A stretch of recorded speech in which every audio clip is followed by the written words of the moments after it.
Big win against anyone. आजकाल सगळेच record break होत आहेत. जसं काय तमिळनाडूमध्ये CM निवडून आलं आहे कोण, विजय थालापती. त्याचा खूप मोठा फॅन बेस आहे. ॲज अ ॲक्टर म्हणून त्यांनी 2 वर्ष पॉलिटिक्समध्ये काढून पूर्ण तमिळनाडूचा CM झाला आहे. हे खाऊची गोष्ट नाही आहे. ॲक्च्युली कुठलाही ॲक्टर असा फेमच्या बेसिसवरती CM नाही बनू शकत, पण त्यांनी करून दाखवलं. कारण कदाचित त्याची कामं असू शकतात. त्याची आयडिओलॉजी बाकी पॉलिटिक्सपेक्षा वेगळी आहे. भले तो काँग्रेस असू दे, BJP असू दे, आय थिंक तो बेटर करू शकतो.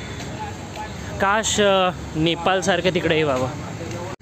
Big win against anyone. आजकाल सगळेच रेकॉर्ड ब्रेक होत आहेत. जसं काय तमिळनाडूमध्ये CM निवडून आलं आहे कोण, विजय थालापती. त्याचा खूप मोठा फॅन बेस आहे. ॲज अ ॲक्टर म्हणून त्यांनी 2 वर्ष पॉलिटिक्समध्ये काढून पूर्ण तमिळनाडूचा CM झाला आहे. हे खाऊची गोष्ट नाही आहे. ॲक्च्युली कुठलाही ॲक्टर असा फेमच्या बेसिसवरती CM नाही बनू शकत, पण त्यांनी करून दाखवलं. कारण कदाचित त्याची कामं असू शकतात. त्याची आयडिओलॉजी बाकी पॉलिटिक्सपेक्षा वेगळी आहे.